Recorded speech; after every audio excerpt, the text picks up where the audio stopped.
Did you see Cora? Did anybody see Cora?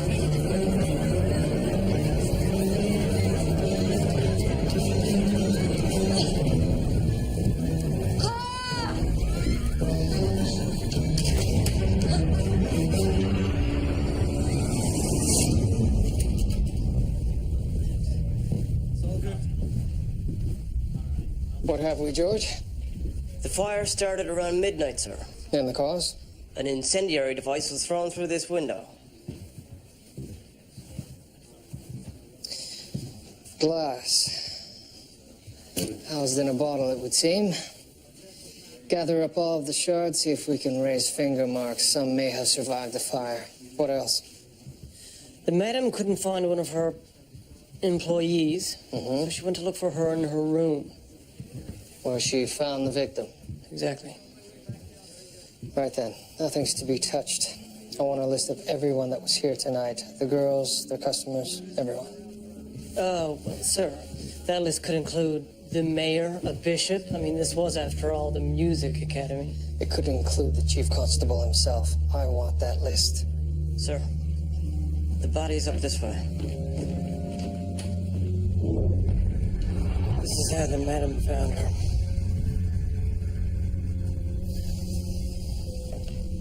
Good Lord. It's a horrible wound. She appears to have been garroted. Do we know her name? Cora Devereaux, age 23.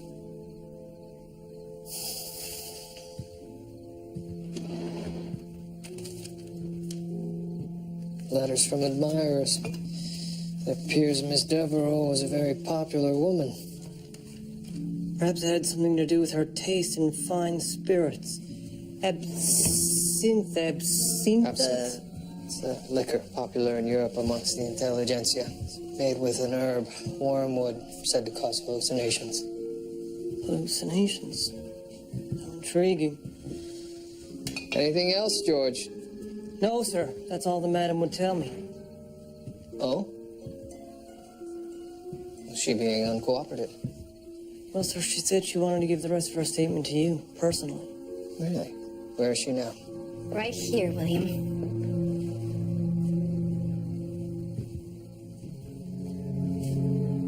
It's good to see you again. Always a pleasure, Miss Weston. Despite the circumstances.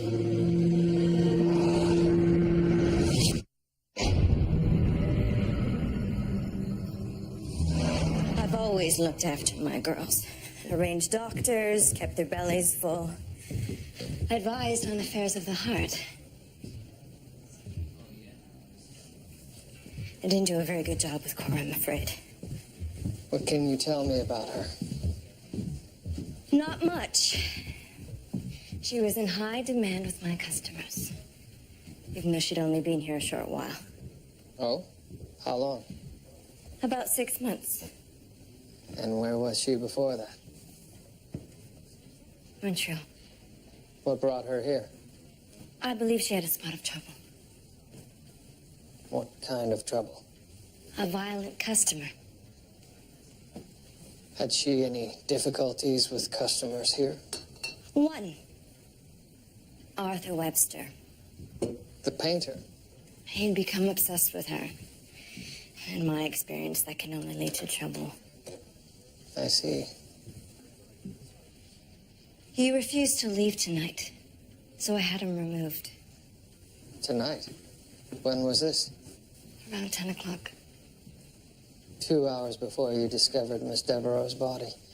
He could have returned, killed her, and set fire to the house to cover his tracks. Except I keep the doors locked at all times. Security is very important for my girls and my clients. Perhaps he found a way to sneak in. Well, I suppose that's possible.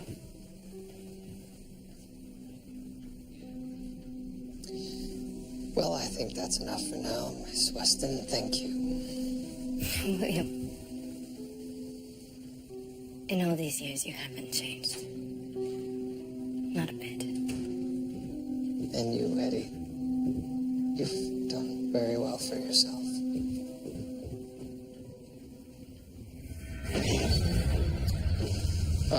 Doctor, Detective. may I ask why such a pretty dress for a murder? Oh, the gentleman asked me to dinner. Oh? Yes, a rather stuffy accountant, as it turns out. He was busy explaining the difference between single and double entry bookkeeping when I was called away. The garrote appears to have severed both the carotid artery and the jugular vein. So the killer would have been covered in blood? Not necessarily. The attack appears to have been from behind, meaning he would have avoided most of the blood spray. This is most interesting. What is it? There's another scar winding around her neck, suggesting a previous attempt to garrote the victim. As though someone returned to finish a job they had already started.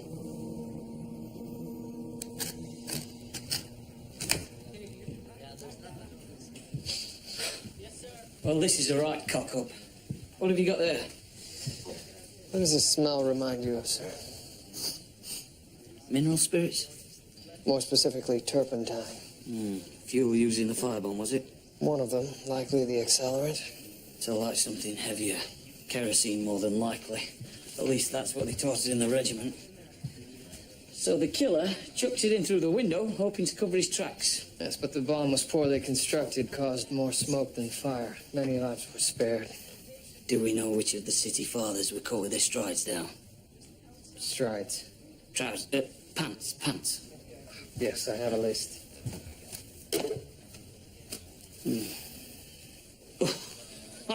Bloody hell, Murdoch. Don't let this out of your sight. We're not going to be able to keep what happened here out of the press, but at least we're going to try and limit the damage. There's quite a few friends of the department, are you? Yes, I'll try to ensure discretion. Do we have a suspect? Yes, a painter with a jealous obsession. Miss Devereaux. Dead. Can't be. I'm sorry to have to inform you, Mr. Webster.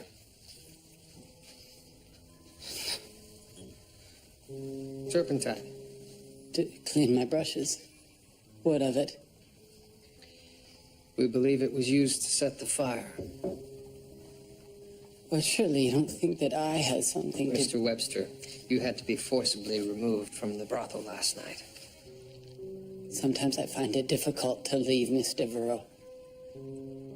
Surely you felt the same way towards a love? Where did you go afterwards? I came here to paint. Was always so inspired after being with her. She was my muse. You were obsessed with her. So much so that you couldn't stand the thought of other men being with her. I had already accepted that situation, as unfortunate as it was. Unfortunate.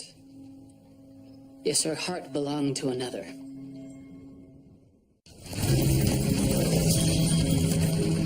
I'm sorry to disturb you at your home, Judge Wilson, but as I mentioned, this is an urgent matter. I'm sorry I haven't much time. The caseload lately is very heavy. Yes, I'll try to be brief. Are you familiar with the Weston Music Academy? No, I am not. Should I be? It's a brothel, sir. A young woman was murdered there last night.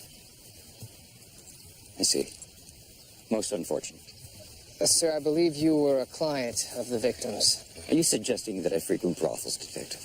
With all due respect, sir, you were mentioned by name. Well, many people would like to see me removed from the bench. This is probably some ploy to discredit me.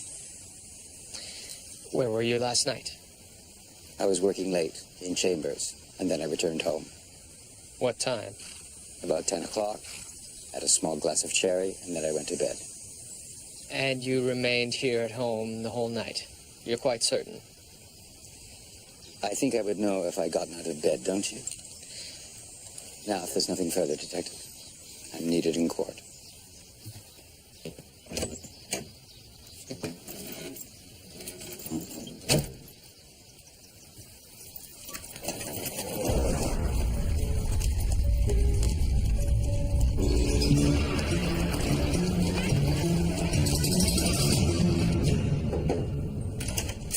Inspector?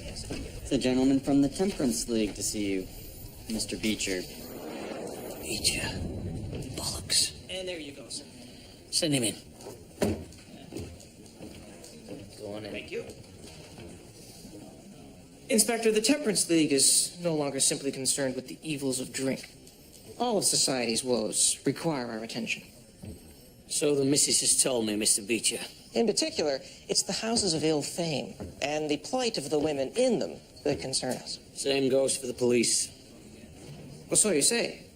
And yet, Inspector, for some time, the entire constabulary, yourself included, has tolerated the existence of the Music Academy because it caters to the city's elite. You and I both know that that place is first class. Those lasses are well looked after. Are they? Perhaps Miss Devereaux's parents would disagree. Inspector, on behalf of the thousands of Temperance League members, staunch supporters of our cause, like your wife, I demand that place be shut down immediately. You can tell your members that the police are doing their job. In fact, we already have a suspect. Oh?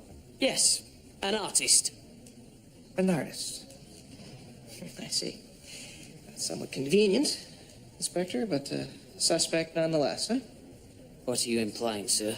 Oh, I'm not implying. I'm merely noting that of all the powerful people in that brothel, a lowly artist is the suspect. Facts do not lie, sir. Of course they don't. Inspector, the Temperance League will be watching the progress of this case. If justice is not served, you will be hearing from us. Can't wait.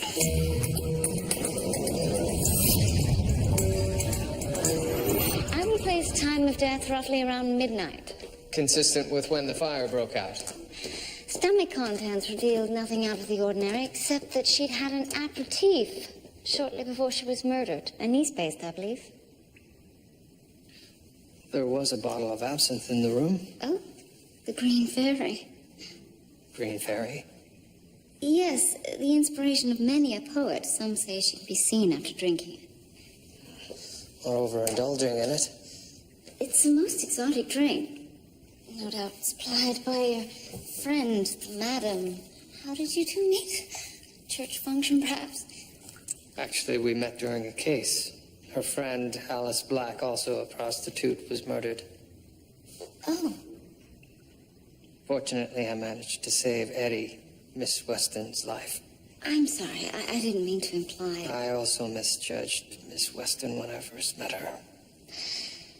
Were there any defensive wounds? There would have been no time to struggle. Death would have been almost instantaneous.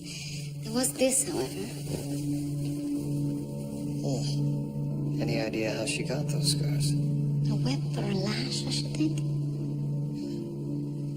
I've heard that those can be used in sex play. Yes, these scars are very nasty, though I don't think there was any play involved. No, I suppose not. Listen, she was a doxy. She did things for money, and some people pay for pain. Might explain how she got that older scar on her neck as well. I highly doubt she would let someone do that to her, no matter the price. She did allow herself to be put in a vulnerable position, allowing men to put things around her neck and so on. She wouldn't have noticed the garrote until it was too late.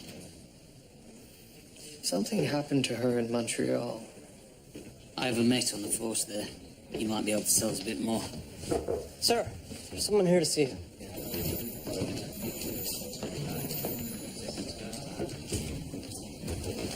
I'm Detective William Murdoch.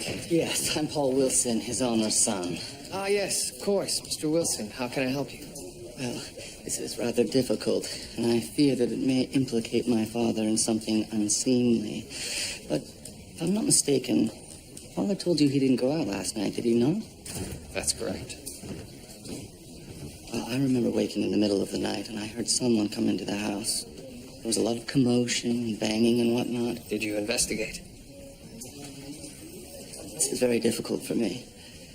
It was Father. You're certain? He's recently taken to coming in at all hours of the night. I see. I'll be sure to look into this. Unfortunately, there's more. I feel terrible about this. I found these in the rear of his wardrobe.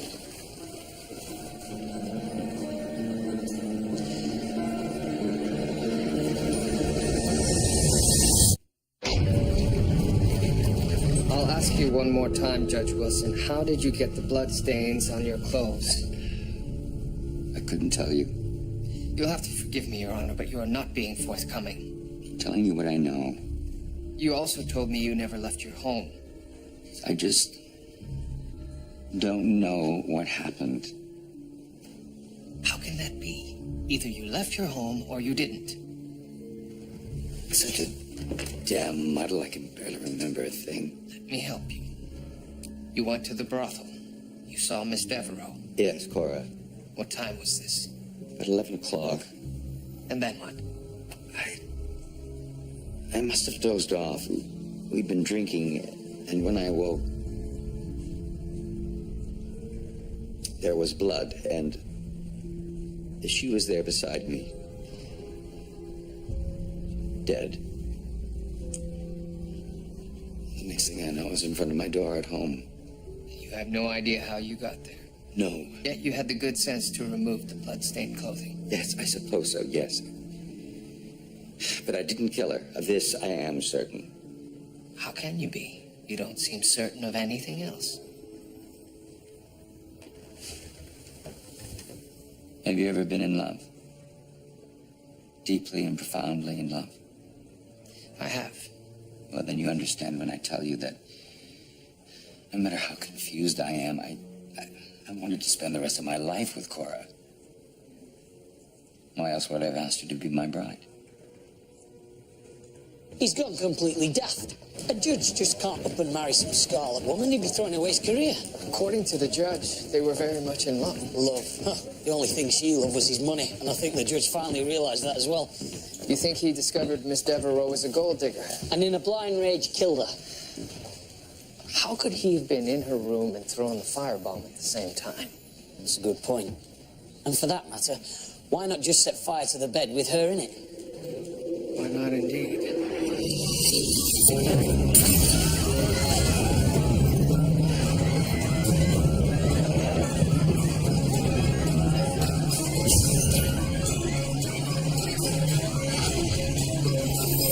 The killer wasn't trying to cover up his crime.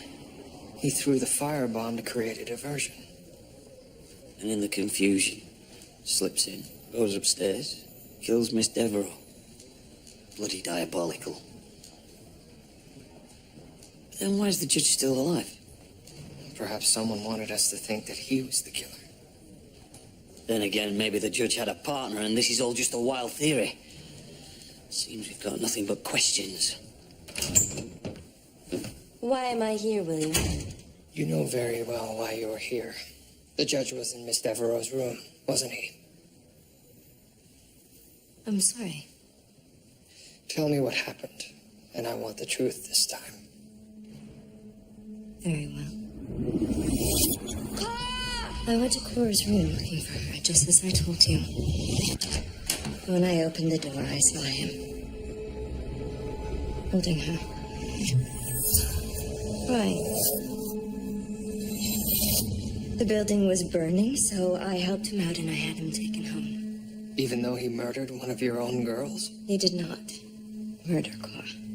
How can you be certain you found him over the body? If you know anything about me, William, it's that I'm an expert on men. You won't deny that it's useful to have a judge in your pocket. You trusted me in the past, and so many wouldn't. Trust me now. Very well. In the past, Miss Devereaux was involved with customers who enjoyed the lash. Am I correct? Yes, in Montreal. And did she have any clients here with that certain proclivity? One. The judge. No, of course not. Then who? What's the meaning of this? I searched the rest of your house and found these in your bedside table. What was the nature of your relationship with Miss Devereaux? Miss Devereaux dominated, disciplined me. You couldn't possibly understand. Oh, I think I understand you fully.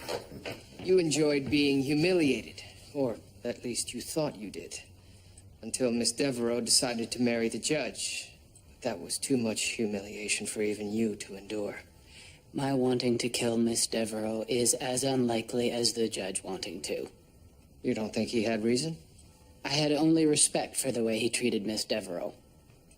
Now, his son, that is a completely different story. His son?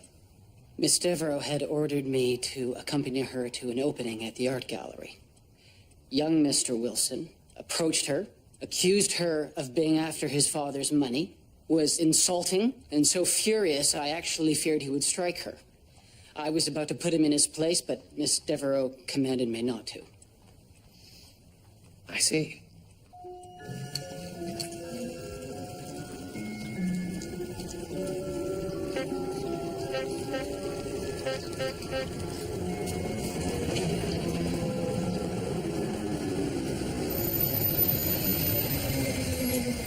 Mr. Wilson, that's quite a contraption. Yes. Isn't it? An electric carriage, one of the first in the city. Do you own it? I'm considering it.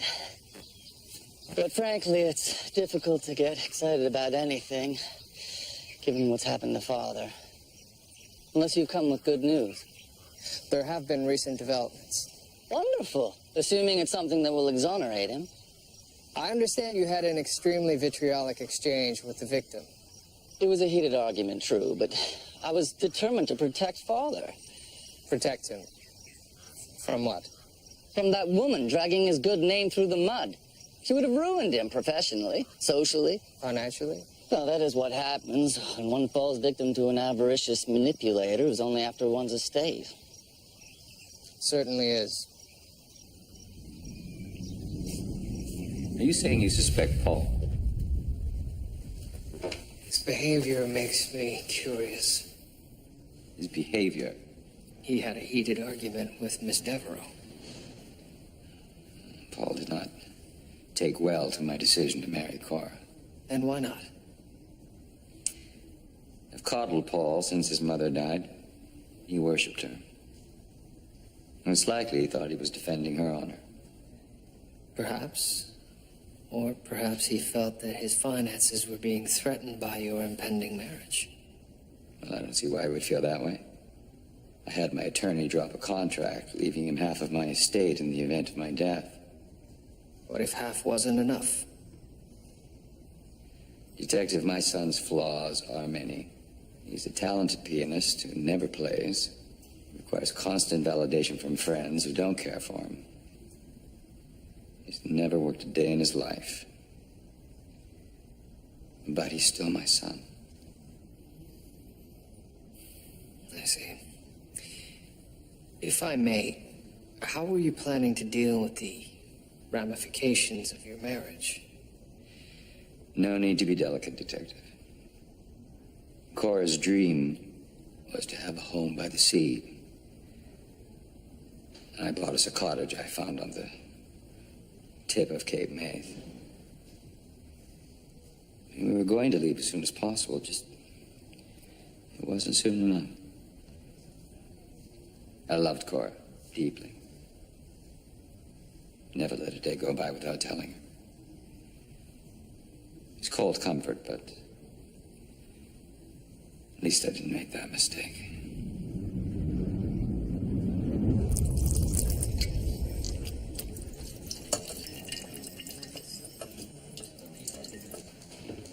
I've just received word back from Montreal.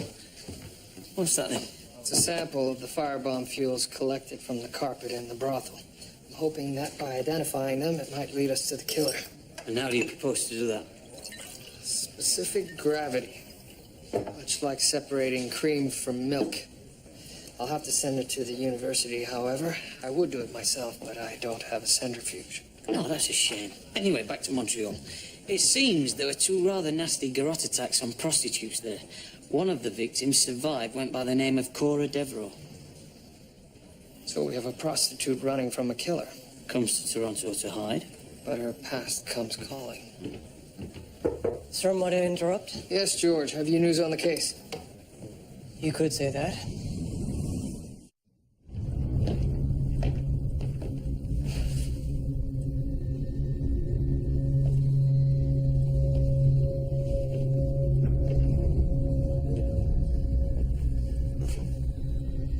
Sir, I believe we have our murderer. You're leaping to conclusions, George. I don't think so, sir. He's left us a confession.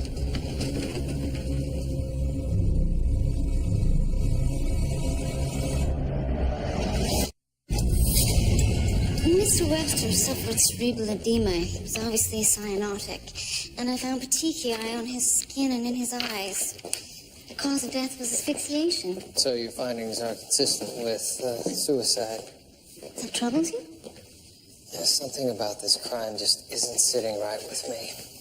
Well, I can run further tests if you like. I would appreciate that. Was there something else? Yes. I was wondering if you would have dinner with me tonight. Oh, certainly. I'm not sure that the results will be back by then. Well, there are other matters we could discuss. Current events, past events. Constable Crabtree's remarkably untidy. Well, I'd be delighted. Good. Very good.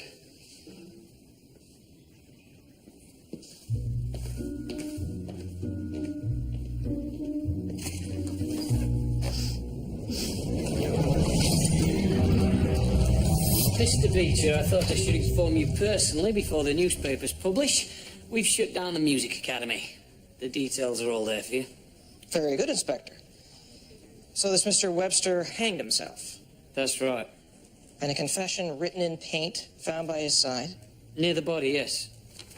What of Judge Wilson? He's still in custody, but I'm sure he'll be exonerated. I should think there must be some charge for him. Solicitation, perhaps? Yes, well, there are unfortunate vagaries in the laws. Of course there are. You must be quite pleased, Inspector. This worked out quite well for you. I'm not sure I appreciate what you're insinuating, Mr. Beecher. Then let me be clear. The Temperance League will change this city. Mark my words. Drink and loose morals will be a thing of the past. Next time, and there will be a next time, the rich and powerful might not be so lucky. And perhaps neither will the constabulary. Yes, well, thank you for stopping by. I'll see you out.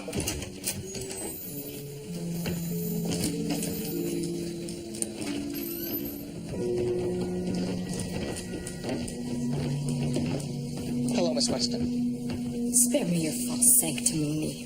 Miss Weston. If I've offended you in any way, You come into my business proselytizing like some preacher about how you're acting in the interests of women. Well, you turned every one of them onto the street. They had protection and medicine and clothing, and now they have nothing. Whatever happens to them is on your head. Miss Weston, perhaps I could get you a cup of tea in the detective's office. Thank you, Constable.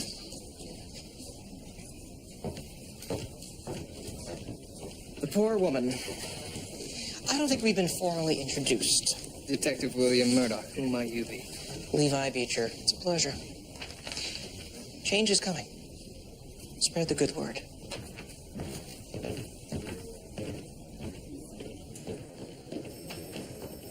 I'm sorry, William, I caused a scene, but I cannot abide that man's hypocrisy. It's quite all right, Eddie.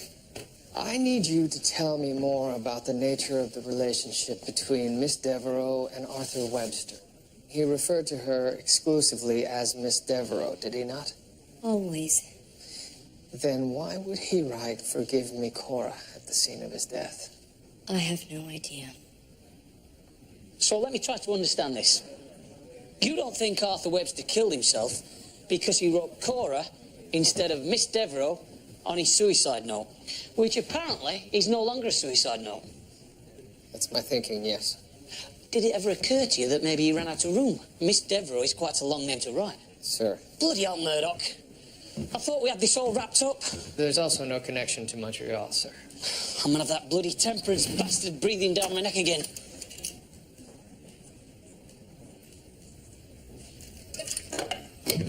So, we're dealing with a double murder, is that it? Not necessarily. The two cases may not be related. Not related. Our prime suspect was found hanging by a suicide note bearing our victim's name. Sir, we have nothing to connect the two cases. And until we do, it would behoove us to treat them separately. So let's start with Miss Devereaux. If Webster didn't kill her, then who the bloody hell did? Perhaps the man who stood the most to gain from her death. The judge's son. Cora did stand in the way of his inheritance. And he's the one who brought us the man's bloody clothing to begin with.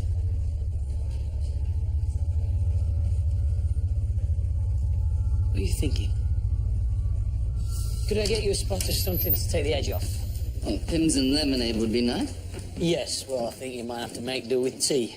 Higgins, tea! We'd like to speak to you about your father. Judge Wilson has always been a very great friend to the Toronto Police Force. He's often spoken very highly of the constabulary's fine work. Which is why we were so glad to find another suspect. I see. And due to the overwhelming evidence against this suspect, we may soon be able to release your father. Why, that is terrific news. Now, this doesn't entirely clear your father's name. Not yet. We still have to clear up some minor details, such as, did the suspect have the ability to build a firebomb? Or the means. And we have to find the materials, or some evidence of him having had such materials. I see. But the point is this, Mr. Wilson. We think very soon your father's good name will be cleared. I can't tell you how relieved I am to hear this. Inspector, Detective, the constabulary's diligence in this matter will not go unnoticed. I certainly hope not. I'll see you out.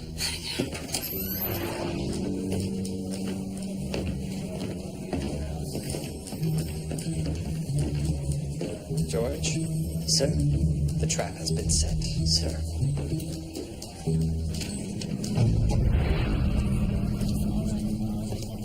Let's put it in the carriage. You know which one, the one without the horses.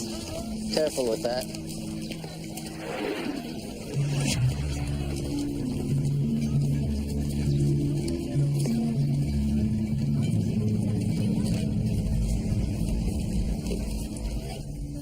That was delicious, William. Peanut butter and jelly. Who would have thought? I thought the occasion called for something special. Never took you for a gourmet. William? You seem preoccupied. Is something wrong? Oh, well, here we are, you and I. Yes. And I must apologize. I can't help my thoughts returning to the case. Perhaps we should just discuss it then. After all, I find it as fascinating as you. Well, good. All along, I've suspected that the judge is incapable of murder. But there is another possibility. The two had been drinking absinthe. Perhaps the wormwood in it caused him to become violent. Studies of wormwood's properties say hallucination is a possible effect of the thujone in it. Yet other studies state the opposite. Everyone's physiology is as unique as their eyes. Exactly. So there's really no way of knowing for certain how it would affect an individual. Doctor, how would you feel about an experiment? An experiment? Yes. I'd been saving it for later, but with all of this talk of absinthe, I thought it apropos. William, I've never known you to drink. Only on special occasions. And this is one? Yes. Well, that would be delightful. And now it could serve a double purpose. All in the name of science, of course. Of course.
You can't have that.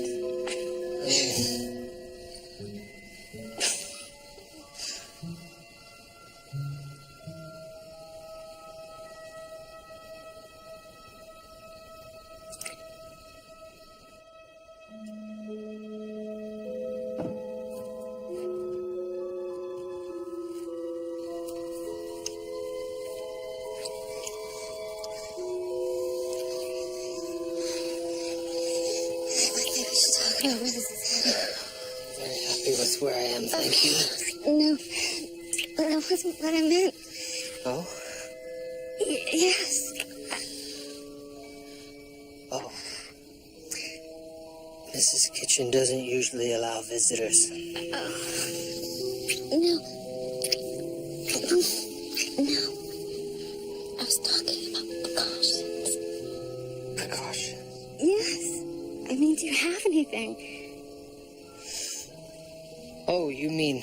Yes, prophylactics. Oh, I didn't think I'd be needing any.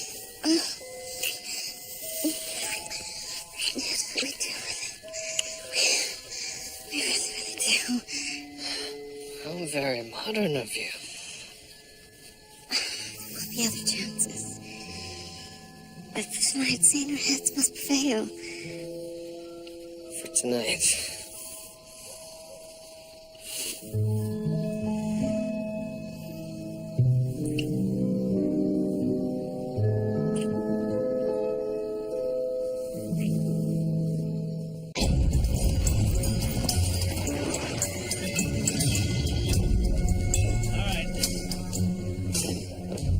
Thank you.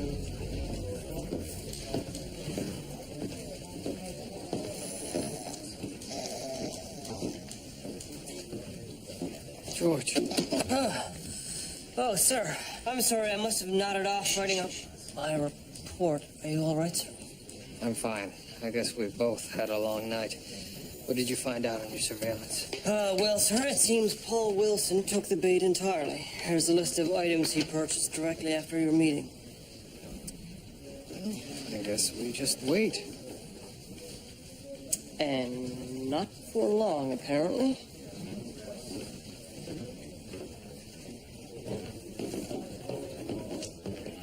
Mr. Wilson. Detective. I desperately hope this is nothing, but I knew my conscience wouldn't rest if I didn't bring it to your attention. What is it? Well, I happened to be in the garden shed this morning to repair a shuttlecock, and I found some items. I see. And would these items include kerosene, turpentine, and some torn pieces of cloth? Why, yes. This is absurd. I was trying to help you. Mr. Wilson, you've been trying to frame your father ever since you walked into this station with his bloody clothing. That is slanderous. You've been spending your inheritance, throwing lavish parties as if you were never expecting him to return. I needed to take my mind off my father's incarceration. And now you volunteer evidence to us you yourself acquired. I found those items. Mr. Wilson, I had you followed. My constables observed you purchasing these items yesterday. Now, not only are you guilty of trying to frame your father, but you murdered Miss Devereaux as well. Murdered? You knew that if she lived, she would stand in the way of your inheritance. Oh, God. Oh, God, this is a nightmare. No, I swear to you, I didn't kill her. Enough, Mr. Wilson. Please tell me the truth. My father detests me. He belittles my artistic aspirations. He derides my taste in friends. I've suffered indignity after indignity. So yes, I want my father's fortune. All of it. After all, it's rightly mine. You would watch your father hang so you could live out your gadabout life. I didn't think you'd actually hang for it. That's what happens when a man is convicted of murder, Mr. Wilson. Luckily, it appears the news will be fitted to the proper neck. I didn't kill her. I didn't. You have to believe me. I would never... I would never have the gumption to actually kill anyone. Wait. You're making a mistake. You're making a terrible mistake. Hello, Father. Hello, son. So the little bugger framed his father, but you don't think he killed Miss Devereaux? Why would he buy firebomb supplies if he already had them? Good point. Besides, I fear he may be right. He doesn't have the gumption, let alone the competence to kill. So we're back to where we were. Not quite. I conducted a personal experiment last night with absinthe. You? Looking for little green fairies? You're having me on, Murdoch. I only wish, sir. However, the experiment did prove to be quite beneficial. Keep up the good work.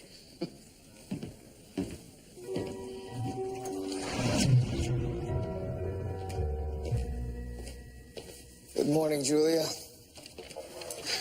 William, how do you feel?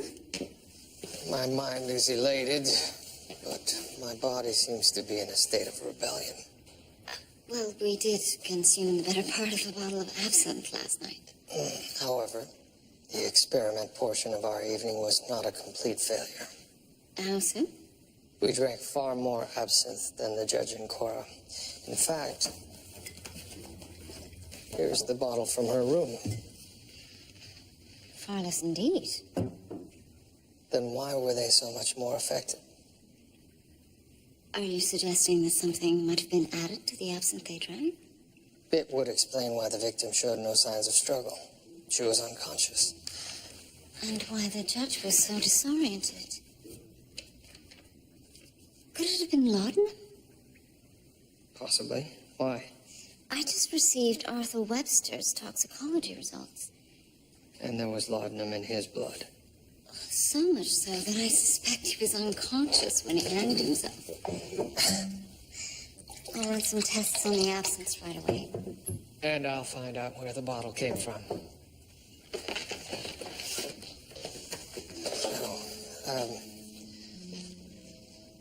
Good morning. Morning.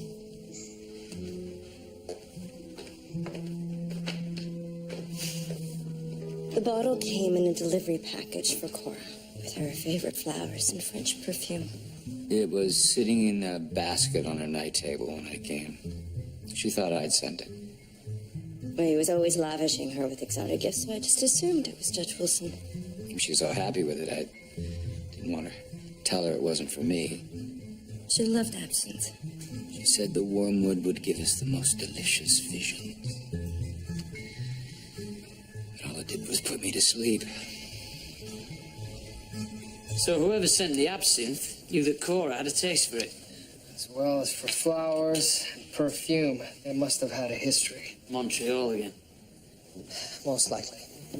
And now you believe the same person killed Arthur Webster? Yes. We found a partial finger mark on a piece of glass from the firebomb.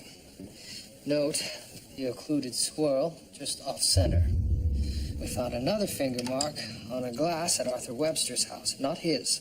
Note the same occluded swirl. So whoever threw the firebomb was at Arthur's house? Yes, and Dr. Ogden has confirmed that Cora's absinthe bottle was laced with the same drug that was found in Arthur Webster's body. So the same man was responsible for both murders? What did I tell you? Yes, but we now have the evidence to prove it. So who is he? I have no idea. Bloody hell. Sir, we'll find him. We have a finger mark, and we're still compiling evidence. Sir, you said you wanted this as soon as it arrived? It's from the university? What's that then? It's the test results on the carpet water. They found 2 combustibles. Kerosene and turpentine. Not turpentine, toluene. Toluene? Never heard of it. Neither have I. Why does that not surprise me? You're not likely to unless you work in industries that manufacture rubber, do electroplating. And I don't, and neither do any of our suspects. Apparently, it's also used for lubricating printing presses. Printing presses. Change is coming. Spread the good word. I met her at a brothel on Burger Street. She let me do things to her, things even I didn't know I was capable of. I kept going back until... Until you almost killed her. I didn't realize how ill I was. That's when I came here. But every city has its temptations. And I knew if I fell into my old ways, the illness would take hold. And how to avoid that? The Temperance League. Doing their good work was my salvation. But then you saw Miss Devereaux again. At the Music Academy. I was handing out pamphlets. She recognized me, of course, and I knew she would undo everything. So you chose to undo her instead? What choice did I have? Killing her was my only hope of killing that thing inside of me. However, you had a problem. Miss Devereaux knew that if she left the Music Academy, you'd be waiting. I had to get in. I studied the comings and goings until I figured out how. And that's when you sent the absinthe bottle, knowing she was partial to it. It should have been simple. She should have just been lying there. But he was with her. And Arthur Webster? I'd seen him come to the brothel several times. When your inspector said the suspect was an artist, well, I put two and two together and paid him a visit. So you gave us a nice, tidy way to wrap up our investigation. You know, Detective, when I went to the Music Academy, I really just went to help those girls. Really.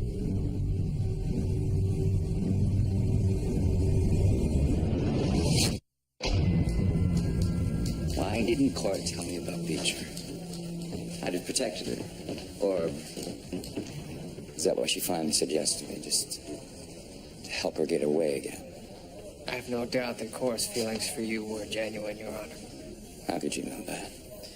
Because she could have just run away, but she chose to be with you. You were the one who was going to take her to safety. Only we left when we had the chance. Why did I wait?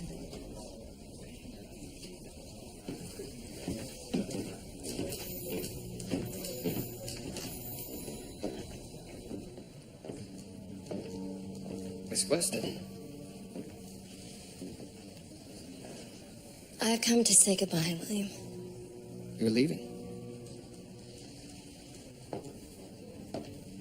I was thinking of Winnipeg. Winnipeg? I have a little money saved. Perhaps I'll put my skills to use and open a small cafe. And is this a cafe where coffee is sold, much like the piano lessons were at your music academy? You can always come and see for yourself if ever you're in Winnipeg. But that's unlikely now, isn't it? It is now. Good luck, Eddie.